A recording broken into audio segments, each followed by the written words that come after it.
So hello बच्चा लोग, आज हम चैप्टर नंबर 9 शुरू करने वाले हैं एनसीईआरटी का क्लास 8 के लिए, जिसका नाम है रिप्रोडक्शन इन एनिमल। ठीक है, इससे पहले जो रिप्रोडक्शन पढ़ा गया है 7th में या 6th क्लास में, वो हमने पढ़ा है फ्लावर्स के बारे में या पौधों के बारे में। ठीक है, अभी हम आएंगे किस पे, एनिमल्स पे और ह्यूमंस के ऊपर।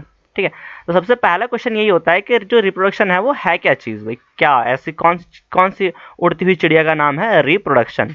तो रिप्रोडक्शन एक प्रोसेस है जिसके थ्रू, पहली बात तो कि भाई ये एसेंशियल होता है। ठीक है, जैसे हमारे लाइफ में डाइजेशन हो गया, सर्कुलेशन हो गया, ब्लड सर्कुलेशन की बात हो रही है। ठीक है, रेस्पिरेशन हो गया, जिससे हम फूड को एनर्जी से हमारी बॉडी के लिए फूड बनाते हैं, उसको क्या बोलते हैं, हम रेस्पिरेशन बोलते हैं। ठीक है, ये सब हमने पढ़ रखा है प्रीवियस क्लास में। अब इसी तरह से क्या होता है, एक एसेंशियल प्रोसेस है रिप्रोडक्शन, जिसकी वजह से हम लोग अपने ही जैसे एक न्यू इंडिविजुअल को क्या करेंगे, क्रिएट करेंगे, है ना। एक हमारे ही जैसा क्या हो जाएगा, क्रिएट हो जाएगा एक न्यू इंडिविजुअल। अगर ये फादर है, ठीक है, और ये जो है वो मदर है, अब इन दोनों से एक क्या आएगा, एक इनका बेबी होगा। ठीक है, तो वो जो है वो क्या होगा, वो इन्हीं के जैसा होगा भाई। हमारा अगर अगर दो माँ बाप हैं, उनका जो बेबी होता है वो उन्हीं के जैसा होता है भाई। इंसान ही तो होगा, ऐसा तो होगा नहीं कि इंसान के थ्रू हम गाय का लिया है, ऐसा तो नहीं होता। तो रिप्रोडक्शन इज अ प्रोसेस जिसके थ्रू हम अपने ही जैसे जो इंडिविजुअल है उसको क्या क्रिएट करते हैं। तो reproduction is a process by which the living organism, यानी कि वो ऑर्गेनिज्म जो लिविंग होते हैं वो क्रिएट करते हैं न्यू इंडिविजुअल को। ठीक है, वो क्रिएट करते हैं न्यू इंडिविजुअल को ऑफ द सेम स्पेशीज। ठीक है, अब इसकी वजह से क्या होता है, हमारी जो अर्थ है, हमारी पृथ्वी के ऊपर जो जिंदगी है वो चलती रहती है, यानी कि जो एग्जिस्टेंस है किसकी, ह्यूमंस की, वो चलती रहती है, या फिर एनिमल्स की, या मतलब ऐसे कोई भी जीव जो लिविंग ऑर्गेनिज्म जो क्या करते हैं, जो रिप्रोडक्शन करते हैं। ठीक है, अब आते हैं अगली बात कि भाई रिप्रोडक्शन के मॉड्स क्या क्या होते हैं। तो हमारे पास दो तरह के मॉड्स होते हैं, एक होता है हमारे पास सेक्सुअल रिप्रोडक्शन और एक होता है हमारे पास एसेक्सुअल मोड ऑफ रिप्रोडक्शन। ठीक है, दो तरह के मॉड्स होते हैं रिप्रोडक्शन के, एक होता है सेक्सुअल रिप्रोडक्शन और एक होता है एसेक्सुअल मोड ऑफ रिप्रोडक्शन। अब एसेक्सुअल मोड ऑफ रिप्रोडक्शन और सेक्सुअल मोड ऑफ रिप्रोडक्शन क्या होता है कि सेक्सुअल मोड ऑफ रिप्रोडक्शन के अंदर जो एनिमल्स होता है उसमें मेल और फीमेल से दो तरह के सेल होते हैं। कौन से, जिनको हम बोलते हैं रिप्रोडक्टिव सेल्स। ठीक है, एक का नाम होता है स्पर्म और एक को हम बोलते हैं एग्स। ठीक है, तो जब ये दोनों सेल्स जो होते हैं वो आपस में क्या होते हैं, फ्यूज करते हैं, और फ्यूज होने के बाद वो क्या बनाते हैं, जायगोट बनाते हैं। और बाद में वो जो जायगोट है वो एक नए इंडिविजुअल के अंदर क्या होता है, बदल जाता है, फॉर्म हो जाता है। ठीक है, तो उसको हम क्या बोलते हैं, सेक्सुअल रिप्रोडक्शन, यानी कि ऐसा प्रोसेस जिसके अंदर मेल और फीमेल दोनों तरह के जीव की हमें जरूरत होती है, यानी कि ठीक है। तो production of gametes that fuse to form a zygote. ठीक है, it is the zygote which develop into a new individual. ठीक है, तो this type of reproduction beginning from the fusion of male and female gametes is called sexual reproduction, यानी कि mail और female के gamete के फ्यूजन से जो जायगोट बनता है उसका बाद में उसको हम बोलते हैं सेक्सुअल रिप्रोडक्शन। ठीक है, अब जो सेक्सुअल रिप्रोडक्शन होता है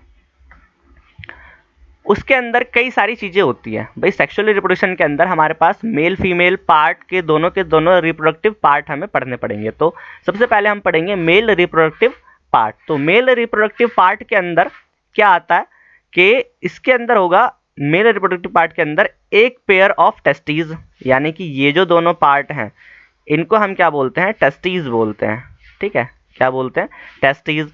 ठीक है, टू स्पर्म डक्ट, यानी कि ये वाली जो दोनों जो नलियां हैं इनको हम बोलते हैं स्पर्म डक्ट।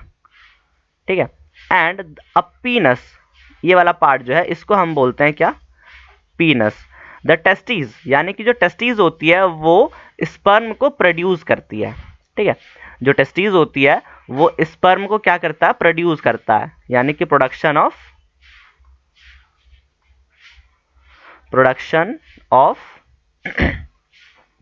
स्पर्म।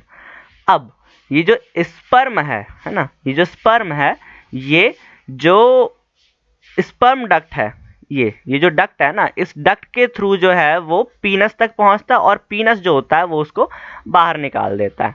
ठीक है, आगे बढ़ते हैं। तो स्पर्म जो होता है, यानी कि स्पर्म अब होता क्या है कि millions of sperm are produce in testis, यानी टेस्टिस के अंदर जो होते हैं वो बहुत सारे जो स्पर्म होते हैं वो प्रोड्यूस होते हैं। ठीक है, ये हमारा एक स्पर्म का क्या है, ये एक फिगर है जिसके अंदर हमने स्पर्म की फोटो दिखा रखी है, which shows in the picture of sperm through the sperm a very small size, यानी जो स्पर्म होता है वो बहुत ही स्मॉल साइज का होता है। ठीक है, जिसके अंदर एक हेड होता है, एक मिडल पार्ट होता है और एक टेल होती है। Does it appear to be a single cell? Indeed each sperm is a single cell with all the usual cell component, यानी कि जो ह्यूमन सेल यानी ह्यूमन स्पर्म होता है वो एक तरह का बस एक सेल है, सेल ही होता है जिसके अंदर हेड होता है, मिडिल पार्ट होता है और एक टेल होती है। ओके, अब क्वेश्चन है कि what purpose does the tail in sperm serve, यानी कि जो स्पर्म के अंदर जो टेल होती है वो किस चीज के लिए हेल्प करती है, उसका होना क्यों जरूरी है। तो स्पर्म जो होता है, देखो इसका क्वेश्चन का आंसर है कि since the sperm need to travel inside the female reproductive system and center of egg. ठीक है, यानी कि जो स्पर्म होता है, स्पर्म को ट्रैवल करना होता है रिप्रोडक्टिव सिस्टम में, किसके, फीमेल के रिप्रोडक्टिव सिस्टम में, एग तक। It has tail, tail have the sperm to move forward, यानी कि जो टेल होता है, यानी जो स्पर्म की जो टेल होती है वो स्पर्म को मूव करने में क्या होती है, सहायता देती है। ठीक है, आगे बढ़ते हैं। अब इसके बाद आता है फीमेल रिप्रोडक्टिव पार्ट। ठीक है, तो फीमेल रिप्रोडक्टिव पार्ट के अंदर भी तीन चीजें होती हैं, कौन सी, ओवेरीज। ठीक है, नंबर 2 होता है हमारे पास फैलोपियन ट्यूब्स और नंबर 3 होता है हमारे पास यूट्रस। ठीक है, नंबर 1 कौन सा, ओवेरीज, नंबर 2 ओविडक्ट यानी कि फैलोपियन ट्यूब और नंबर 3 होता है हमारे पास यूट्रस। तो जो ओवेरीज है, ठीक है, ओवेरीज जो है वो हर मंथ, एवरी मंथ, ठीक है, एवरी मंथ जो है एक एग को छोड़ती है। अब दोनों में से कोई सी भी जो ओवेरी है ना, वो कोई भी एक ओवेरी हर मंथ एक एग को क्या करते हैं, रिलीज कर देती है। The ovaries produce female gamete called ova. In human beings a single matured egg is released into the oviduct by one of the ovaries every month, यानी कि हर मंथ, यानी कि हर महीने जो ओवेरीज होती हैं, हम ये जो ओवेरीज है ना, ये जो ओवेरीज हैं, ये हर मंथ क्या काम करती हैं कि एक एग को ओविडक्ट के अंदर क्या करती है, रिलीज कर देती है। ठीक है, हर मंथ एक ओविडक्ट में एक एग को रिलीज कर देती है। अब जो हमारा जो ह्यूमन ओवम होता है, यानी कि एग जो होता है वो इस तरह से दिखता है, जिसमें क्या है, ये बीच में न्यूक्लियस है और साइड में इसका क्या होगा, साइटोप्लाज्म वगैरह होगा, बाकी सारी चीजें होंगी। ठीक है, आगे बढ़ते हैं। तो फर्टिलाइजेशन क्या होता है, अब उसके बाद होता है फर्टिलाइजेशन। तो सबसे पहले क्या होता है कि जो स्पर्म होता है ना, ये जो स्पर्म है वो स्पर्म जो होता है, when the sperm come in contact with egg, यानी कि जब स्पर्म जो होता है वो एग के साथ कांटेक्ट करता है, ठीक है, तो वैसे ही उसके अंदर वो फ्यूज हो जाता है, फ्यूज यानी कि वो उसके अंदर चला जाता है।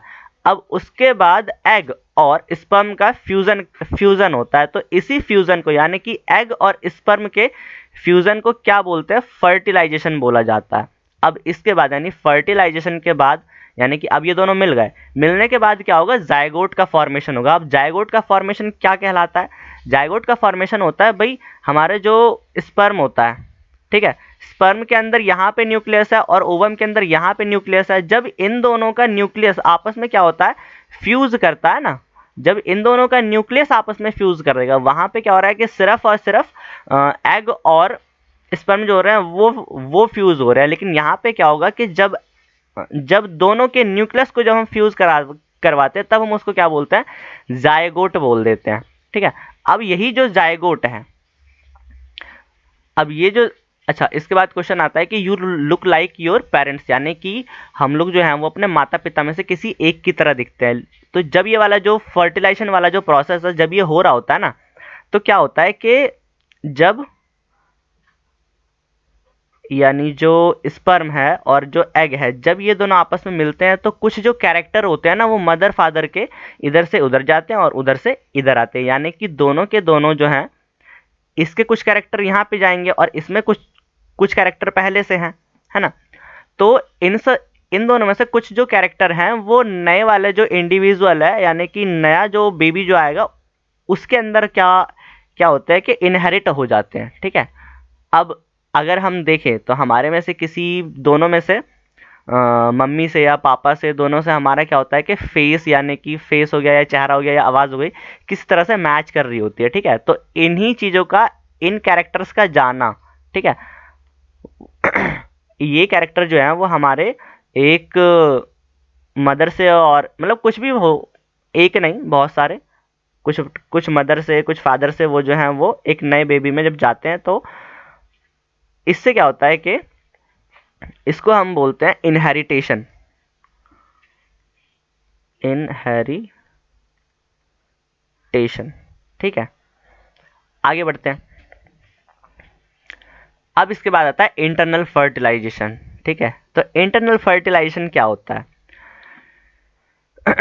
जब मेल और फीमेल गैमिट, है ना, जब मेल गैमिट फीमेल गैमिट, जब मेल गैमिट जो स्पर्म होता है उसको रिप्रोडक्टिव पार्ट, यानी फीमेल रिप्रोडक्टिव पार्ट के अंदर क्या करता है कि डिपॉजिट कर देता है, ठीक है। और जब फर्टिलाइजेशन कहाँ होता है? फीमेल बॉडी के अंदर होगा, ठीक है। यानी कि जो फर्टिलाइजेशन होगा, है ना, फर्टिलाइजेशन जो होगा वो फीमेल बॉडी के अंदर होगा, ठीक है।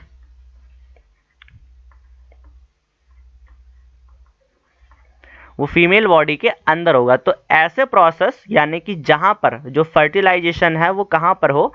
फीमेल की बॉडी के अंदर हो, उसको हम क्या बोलते हैं? इंटरनल फर्टिलाइजेशन बोलते हैं। अब ऐसा जो फर्टिलाइजेशन है वो बहुत सारे एनिमल्स के अंदर होता है, मैमल्स के अंदर होता है, बर्ड्स के अंदर और रेप्टाइल्स के अंदर होता है, ठीक है।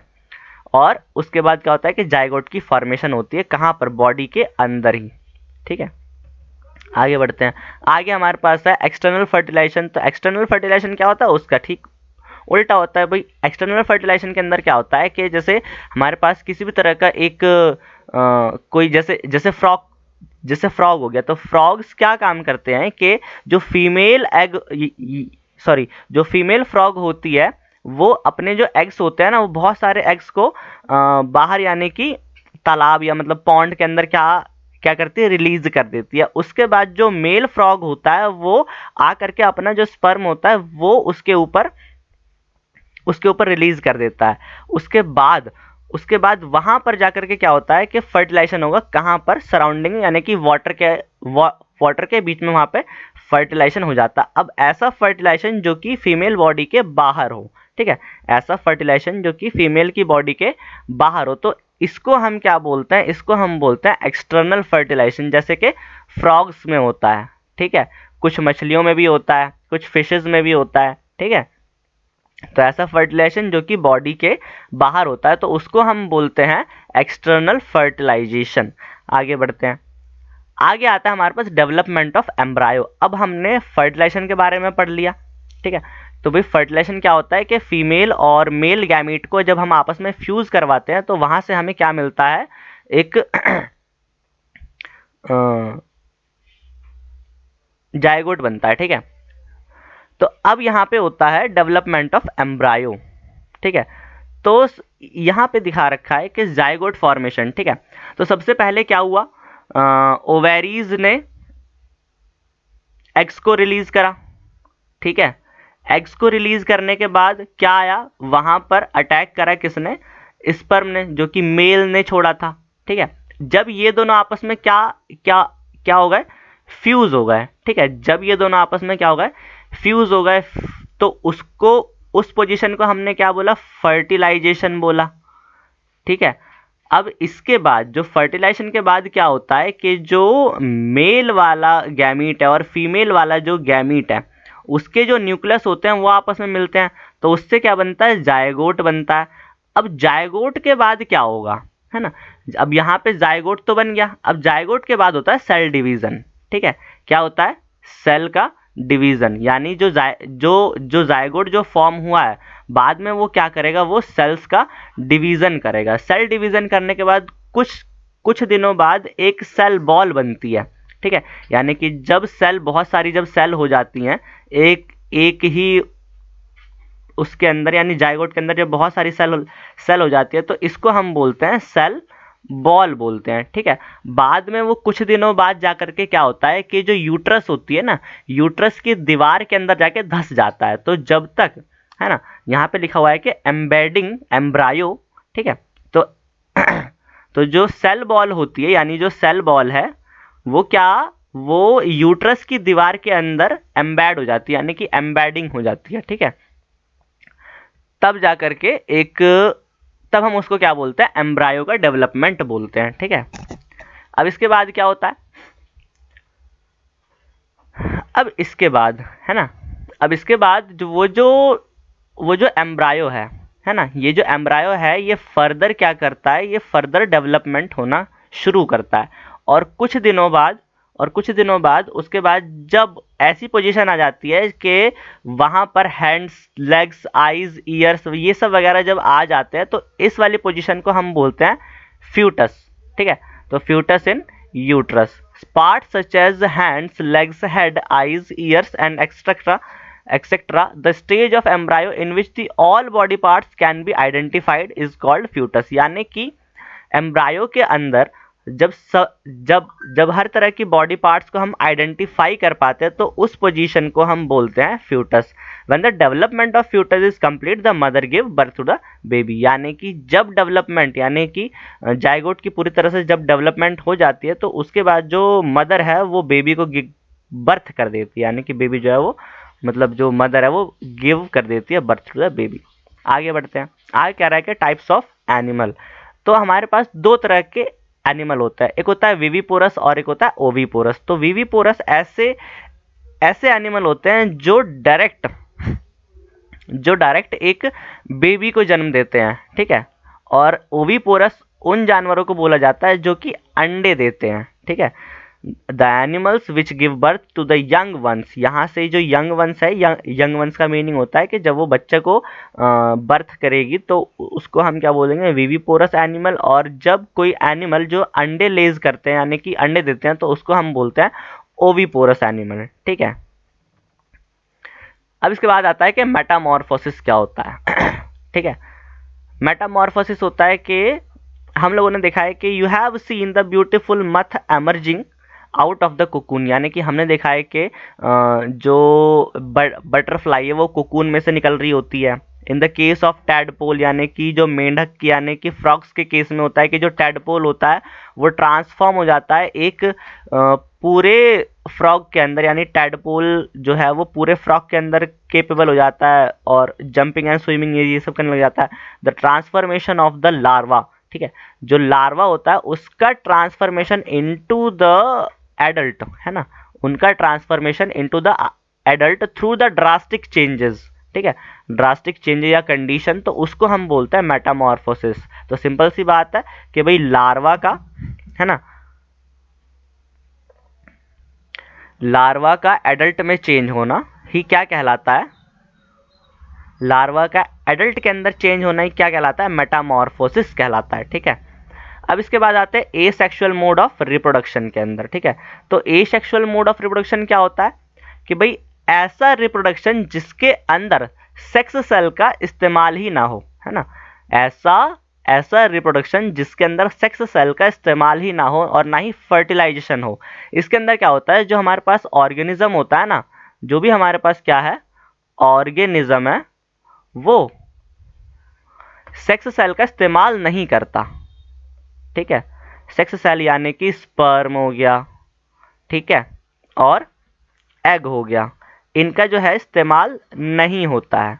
तो इनमें क्या होता है कि a single organism can produce offspring that are genetically identical itself. यानी कि ऐसे ऑफस्प्रिंग को प्रोड्यूस करते हैं जो कि जेनेटिकली यानी कि दिखने में सेम टू सेम उन्हीं के तरह के हों without the need of partner यानी कि बिना पार्टनर के। This process is also known as cloning और वेजिटेटिव प्रोपेगेशन या फिर वेजिटेटिव रिप्रोडक्शन। इसके अंदर यानी कि इसके अंदर सिंगल पेरेंट का यूज होता है, ठीक है, किसका, सिंगल पेरेंट का यूज होता है। और जो सेक्सुअल मोड ऑफ रिप्रोडक्शन था उसके अंदर डबल पेरेंट का यूज हो रहा था, मेल और फीमेल दोनों का। अब इसके अंदर क्या होगा, इसके अंदर सिर्फ और सिर्फ सिंगल पेरेंट का यूज होता है। तो इसको हम क्या बोलते हैं, एसेक्सुअल मोड ऑफ रिप्रोडक्शन, जिसके अंदर सिर्फ और सिर्फ एक पेरेंट का ही यूज हो। और उनसे भी क्या होता है कि उनमें से जो इंडिविजुअल जो आते हैं वो सेम टू सेम उन्हीं के तरह के होते हैं जेनेटिकली। सबसे पहले हम देखेंगे हाइड्रा यानी बर्डिंग इन हाइड्रा। तो इसमें क्या होता है कि एक जैसे हाइड्रा है, ठीक है, ये एक समुद्री जीव होता है, ठीक है, ये एक समुद्री जीव होता है। तो जब इसको रिप्रोडक्शन करना होता है ना, तो इसके यहाँ से एक बड निकलना शुरू होती है, ठीक है, यहाँ से एक तरह की क्या होती है, बड निकलना शुरू होती है। देखो जैसे इस चित्र में हो रही है शुरू। फिर ये अपना पोषण करता है। फिर पोषण करने के बाद ये जो बड है वो क्या होती है, वो बड़ी हो जाती है, ठीक है, क्या होती है, वो बड़ी हो जाती है। और अभी ये इससे क्या हुआ है, चिपका हुआ है। फिर उसके कुछ दिनों बाद जब इसको और ज़्यादा पोषण मिलता है तो ये क्या होता है कि ये जो बड होती है इससे डिटैच हो जाती है। क्या होती है, डिटैच हो जाती है। इसको हम क्या बोलते हैं, डिटैच, ठीक है। वो जो बर्ड है वो इससे क्या होती है, डिटैच हो जाती है और एक नए इंडिविजुअल के अंदर क्या होता है, क्या हो जाती है, चेंज हो जाती है, ठीक है, एक नए इंडिविजुअल के अंदर क्या होती है, चेंज हो जाती है। तो इसको हम क्या बोलते हैं, बर्डिंग इन हाइड्रा। अब इसके बाद हम देखेंगे बाइनरी फिजन इन अमीबा, ठीक है। तो बाइनरी फिजन इन अमीबा के अंदर क्या होता है कि देखो सबसे पहले अगर हम देखें तो यहाँ पे एक सिंगल अमीबा है ना। अगर हम यहाँ पे देखें तो सिंगल एक अमीबा है। फिर क्या होता है कि कुछ दिनों बाद इसका जो सेल होता है ना, इसका जो सेल है, अगर हम यहाँ पे देखें तो क्या हो रहा है, यहाँ पे सेल का डिवीजन हो रहा है। क्या हो रहा है, सेल का